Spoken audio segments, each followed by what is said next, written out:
Hello friends, आज के lecture discussion में मैं बीएससी थर्ड ईयर का क्वांटम मैकेनिक्स का टॉपिक जो ले रहा हूँ वो ले रहा हूँ आइंस्टीन के प्रकाश का क्वांटम सिद्धांत, quantum theory of Einstein of light.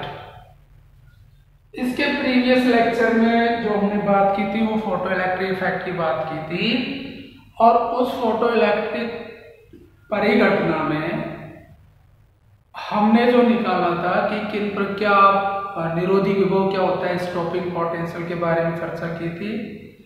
और ये भी चर्चा की थी कि क्यों इसमें पार्टिकल मतलब लाइट है वो पार्टिकल नेचर को ही शो करती है। आप वेव फिनोमिना की बात करें तो वेव फिनोमिना के आधार पर आप फोटो इलेक्ट्रिक इफेक्ट को नहीं समझा पा रहे थे, और उसकी फेल्योर भी हमने देख ली थी कि ये घटना क्यों हुई थी। तो इस क्वांटम मैकेनिक्स के ई लेक्चर्स की सीरीज में आज मैं निम्नलिखित टॉपिक की स्टडी करूंगा। एक तो उसकी क्वांटम थ्योरी क्या है, एक हम वर्क फंक्शन ऑफ मेटल्स की बात करेंगे, एक हम आइंस्टीन का प्रकाश विद्युत समीकरण की भी बात करेंगे, और इस समीकरण की सहायता से एक्सपेरिमेंटली हम किस तरह से प्लांक कांस्टेंट का निर्धारण कर सकते हैं। तो इन सब चीजों की स्टडी आज हम इस लेक्चर में डिफाइन करने जा रहे हैं। तो डिस्कशन स्टार्ट करते हैं। आइंस्टीन के प्रकाश का क्वांटम सिद्धांत, नाम से स्पष्ट है, क्वांटम डिस्क्रीट, मतलब आइंस्टीन ने बोला कि लाइट की जो एनर्जी है वो सतत और वेव फिनोमिना में न होकर पार्टिकल फिनोमिना शो करती है, मतलब कण रूप में दिखाई देती है। तो इसका सिद्धांत का जो स्टेटमेंट है वो है, आइंस्टीन के अनुसार जो प्रकाश ऊर्जा है वो तरंग रूप में न फैलकर ऊर्जा के सूक्ष्म पैकेट्स के रूप में होती है, तरंग रूप में न फैलकर। हमने इसके लास्ट लेक्चर में बताया भी था कि तरंग रूप में फैलने से कॉन्ट्राडिक्टरी आ रहा था एक्सपेरिमेंटल रिजल्ट्स के, इसलिए तरंग रूप न दिखाकर इस फोटो इलेक्ट्रिक इफेक्ट में हमारी जो एनर्जी ऑफ लाइट है वो सूक्ष्म पैकेट्स के रूप में होती है। सूक्ष्म पैकेट्स क्या होता है, इसको क्वांटम ऑफ एनर्जी भी कहते हैं, ऊर्जा का क्वांटा। और उस ऊर्जा जो ये क्वांटा, ये एनर्जी जो क्वांटम रूप में होगी उसको पार्टिकल नेचर में उसका नाम दे दिया फोटोन। मतलब light energy is made of photons, जबकि वेव फिनोमिना से वेव तरंगों से मिलकर नहीं होती, तरंगों से मिलकर नहीं बनी होती, बल्कि फोटोन से मिलकर बनी होती है। उस फोटोन की एनर्जी को हम इस तरह से डिफाइन कर सकते हैं, E = h, जहां न्यू उस फोटोन की फ्रीक्वेंसी है और h एक कांस्टेंट है, इसको प्लांक कांस्टेंट कहते हैं। प्लांक ने दिया था ये, प्लांक नियतांक।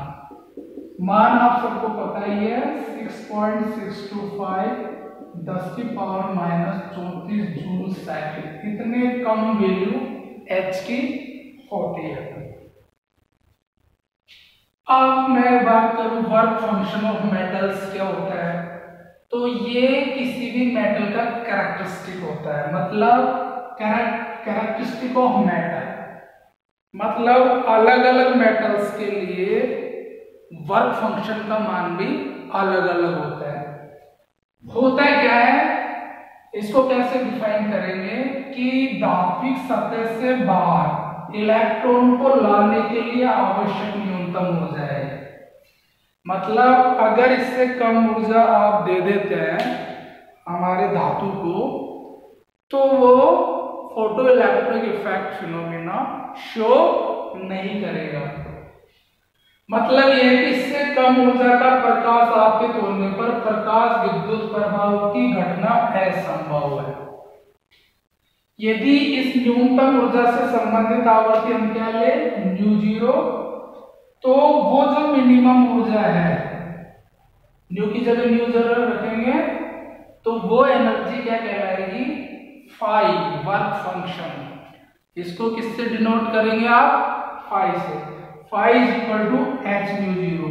तो मतलब ये बात पहले भी था कि न्यू जीरो को आप थ्रेशोल्ड फ्रीक्वेंसी बोल सकते हैं, थ्रेशोल्ड फ्रीक्वेंसी। मतलब ये आवर्ती एक ऐसी आवर्ती है, जैसी आवर्ती वैसी ऊर्जा, तो एनर्जी को भी थ्रेशोल्ड एनर्जी कह सकते हैं। जैसी आवर्ती, थ्रेशोल्ड आवर्ती क्या थी, जिससे कम आवर्ती का प्रकाश यदि धातु के पर गिरता है, आपतित होता है, तो कोई भी प्रकाश विद्युत प्रभाव की घटना नहीं होगी, उससे अधिक आवर्ती पे ही संभव है। तो वो मिनिमम आवर्ती है। तो इस मिनिमम आवर्ती को थ्रेशोल्ड फ्रीक्वेंसी कहते हैं। और in terms of energy it is said to be as threshold energy of the light. अब मैं जो डिस्कस करेंगे वो करेंगे कि आइंस्टीन का प्रकाश विद्युत समीकरण कैसे डिफाइन करेंगे। मतलब थ्रेशोल्ड एनर्जी या वर्क फंक्शन को अगर हम एग्जाम्पल से समझे, मान लीजिए 50 इलेक्ट्रॉन वोल्ट वो एनर्जी है जो इलेक्ट्रॉन को धात्विक पृष्ठ पर ले आती है। इलेक्ट्रॉन को कहां ले जाती है सरफेस पर, 50 इलेक्ट्रॉन वोल्ट। तो फोटो इलेक्ट्रिक इफेक्ट की घटना कराने के लिए हमें 60 इलेक्ट्रॉन वोल्ट की एनर्जी आपतित करनी पड़ेगी। क्यों? क्योंकि 60 में से 50 तो वर्क फंक्शन के रूप में ले लेगा वो सिस्टम या वो मैटर, बाकी जो 10 इलेक्ट्रॉन वोल्ट बचेगी वो उसकी काइनेटिक एनर्जी में कन्वर्ट हो जाएगी। मतलब इलेक्ट्रॉन को धात्विक सतह से बाहर निकालना ही फोटो इलेक्ट्रिक इफेक्ट नहीं है। फोटो इलेक्ट्रिक इफेक्ट का मतलब यह है कि फोटोन की वजह से करंट भी आनी चाहिए। तो इलेक्ट्रॉन को बाहर रखना, स्वतंत्र करा देना, this never means electric current. Electric current तो कब आती है? जब आएगी जब तक वो इलेक्ट्रॉन कहां पहुंच जाए, संग्राहक प्लेट पी तक। तो वो पी तक पहुंचाने के लिए कौन चाहिए, फिर एक्स्ट्रा एनर्जी चाहिए, काइनेटिक एनर्जी चाहिए। मतलब जो extra energy in the form of kinetic energy is required to produce electric current in the circuit, और therefore we can define the photoelectric effect. अब मैं आइंस्टीन का प्रकाश विद्युत समीकरण ले रहा हूं। तो कहने का ये मतलब है जो आपतित एनर्जी है फोटोन की, वो दो कामों में आती है। फोटोइलेक्ट्रिक इफेक्ट की परिघटना में दो कामों में उपयोग होगी वो। अच्छा, ये एक बात और है कि ये फोटोन या फोटोइलेक्ट्रिक इफेक्ट में जो फोटोन आ रहा है वो पूरी तरह से अवशोषित होना चाहिए। तो पूरी तरह से मान लीजिए उस फोटोन की एनर्जी h न्यू है, तो ये फोटोन, इंसिडेंट फोटोन की एनर्जी दो रूप में काम में आएगी। एक तो भाई वर्क फंक्शन। वर्क फंक्शन का मतलब क्या है कि धात्विक सतह से बाहर इलेक्ट्रॉन आ जाए, धात्विक पृष्ठ पर इलेक्ट्रॉन को लाने के लिए आवश्यक ऊर्जा, और बची हुई एनर्जी किस रूप में आएगी, काइनेटिक एनर्जी। तो दो रूपों में काम आएगी। तो क्या हुआ, h nu is equal to work function को क्या कहते हैं, फाई, प्लस काइनेटिक एनर्जी को कहते हैं हाफ mv मैक्स स्क्वायर। अधिकतम काइनेटिक एनर्जी जो भी है उसके फॉर्मेट में जाएगी। अब अगर मैं न्यू बराबर न्यू जीरो ले लूं तो वो ऊर्जा कौन सी होगी, h mu zero. h mu zero ऊर्जा कौन सी है, वर्क फंक्शन। क्या काम करेगी, केवल हमारे इलेक्ट्रॉन को धात्विक पृष्ठ से बाहर ले आएगी, सिर्फ इतना काम करेगी। तो उस केस में काइनेटिक एनर्जी तो होगी नहीं, तो काइनेटिक एनर्जी या half m v max square is equal to क्या हो जाएगा, वो 0। देयरफॉर न्यू की जगह न्यू 0 रखा तो फाई और ये 0, therefore phi is equal to क्या हो गया, h न्यू 0। से इक्वेशन 1 से इक्वेशन 2। अब अगर हम इक्वेशन 2 को 1 में रख दें तो क्या मिल जाएगा हमको, h न्यू, फाई की जगह क्या रखना पड़ेगा, h nu 0 plus half m v max square, अधिकतम गतिज ऊर्जा। तो अधिकतम गतिज ऊर्जा जो है max square is equal to h nu minus nu 0। समीकरण 3।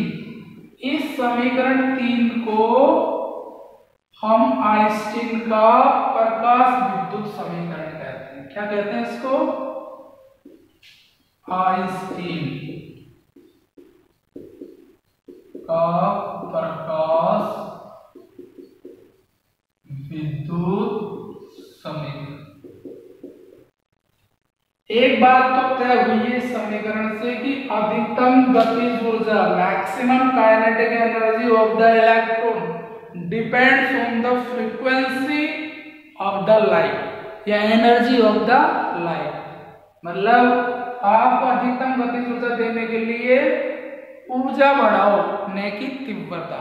तीव्रता तो केवल नंबर ऑफ इलेक्ट्रॉन्स बढ़ा देगी।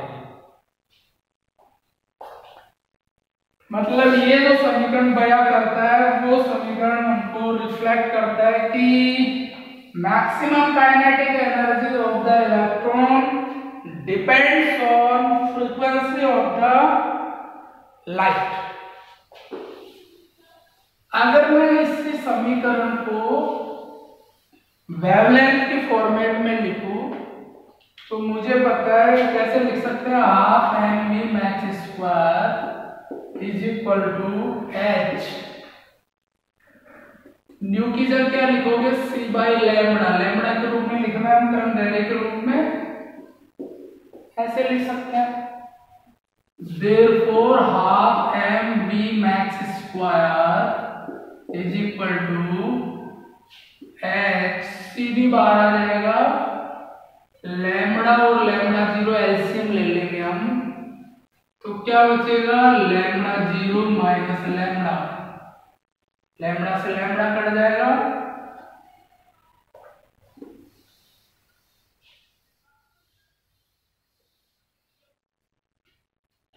therefore half mv max square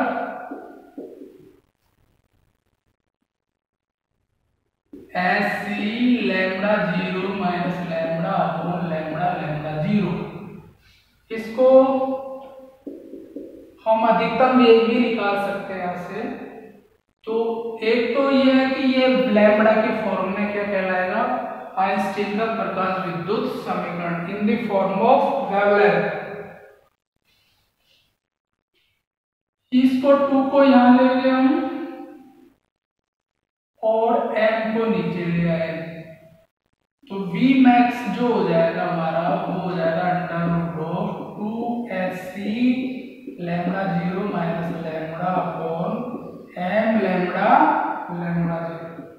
तो हम इलेक्ट्रॉन की मैक्सिमम वेलोसिटी भी डिफाइन कर सकते हैं इससे इन फॉर्मेट ऑफ वेवलेंथ। अब मेरे को निर्धारण करना है इस प्रकाश आइंस्टीन के प्रकाश विद्युत समीकरण से मुझे जो डिफाइन करना है वो प्लांक कांस्टेंट डिफाइन करना है कि कैसे डिटरमाइन करें प्लांक कांस्टेंट को। तो हाफ एम हम प्रकाश विद्युत समीकरण से ले लेंगे आइंस्टीन की h nu minus h nu 0। हमने एक बात बताई थी फोटो इलेक्ट्रिक इफेक्ट में कॉन्सेप्ट ऑफ स्टॉपिंग पोटेंशियल से निरोधी विभव के कॉन्सेप्ट ये कहता है कि केवल अधिक निरोधी विभव ऐसा नेगेटिव में पोटेंशियल होता है कलेक्टर प्लेट P का जिस पर अधिकतम गतिज ऊर्जा के इलेक्ट्रॉन भी नहीं पहुंच पाएंगे, तो बैलेंस कर देंगे इसलिए नहीं पहुंचेंगे। तो क्योंकि निरोधी विभव V0 के संगत जो एनर्जी है वो हाफ mv मैक्स स्क्वायर होगी। इसकी परिभाषा से, ये परिभाषा है निरोधी विभव की परिभाषा से।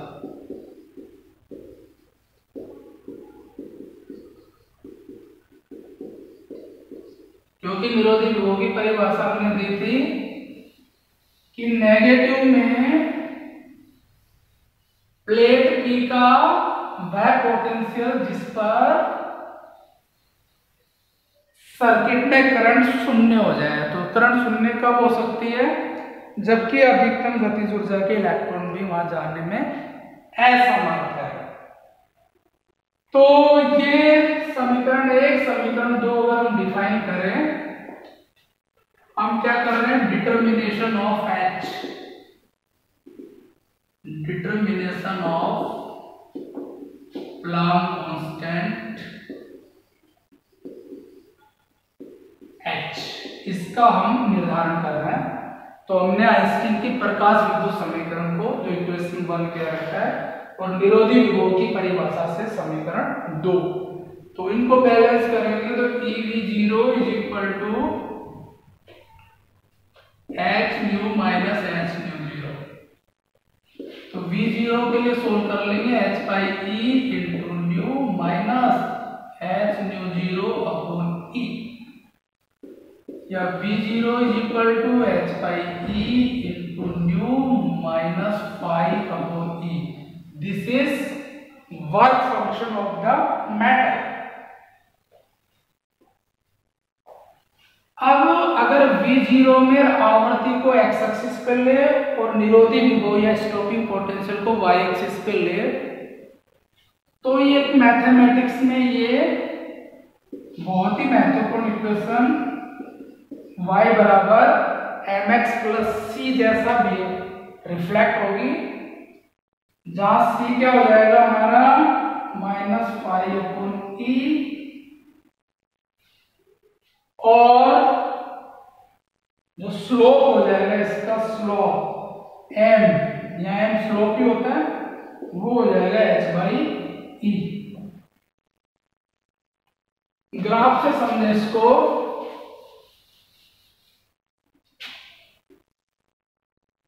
वस्तु स्थिति यह है कि अगर मैं इधर आवृत्ति और इधर विभव, निरोधी विभव V0 लूं,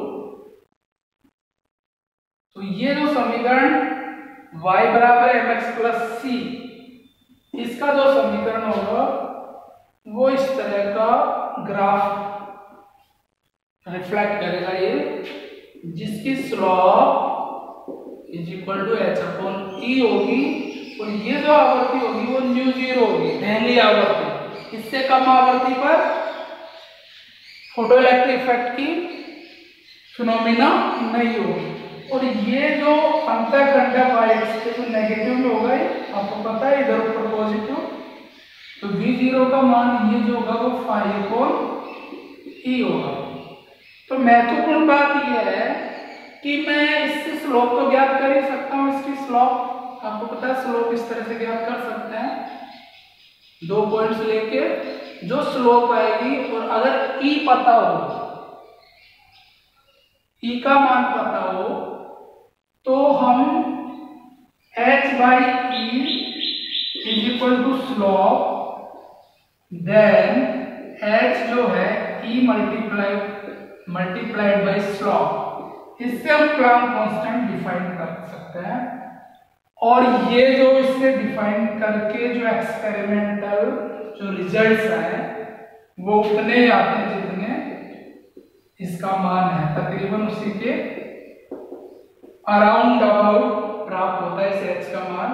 तो इट मीन्स कि ये बात बिल्कुल क्लियर है कि जो प्लांक ने इस कांस्टेंट को डिफाइन किया, फोटो इलेक्ट्रिक इफेक्ट भी उसी प्लांक कांस्टेंट को उसी मान को सपोर्ट करता है। तो दिस मीन्स कि फोटो इलेक्ट्रिक इफेक्ट का जो कॉन्सेप्ट है वो बिल्कुल सही है, और वो जो मान के चलता है उसके जो रिजल्ट्स है कि आप लाइट को फोटॉन्स के रूप में ही देखेंगे, तो ये आपको क्लियर हो जाना चाहिए। तो मतलब ये भी इसको सपोर्ट करता है। तो कोई भी चीज अगर आपकी थ्योरी को सपोर्ट कर रही है, एक्सपेरिमेंट्स, इट मीन्स वो फिजिक्स का बेसिक पार्ट है। तो ये थोड़ा सा एनालिटिकल स्टडी थी फोटोइलेक्ट्रिक इफेक्ट की, और एग्जाम बेस्ड बहुत ही इंपॉर्टेंट है, और कॉम्पिटिटिव एग्जाम्स में भी सवाल पूछे जा सकते हैं। तो होप कि आप रेगुलरली चीज़ों को देख रहे होंगे इस पैंडेमिक्स जो कोरोना है उसके दौरान। तो आई होप कि ये लेक्चर आपको एक सोच विकसित, एक समझ विकसित करने में हेल्पफुल होगा, फ्रूटफुल होगा। Thank you so much.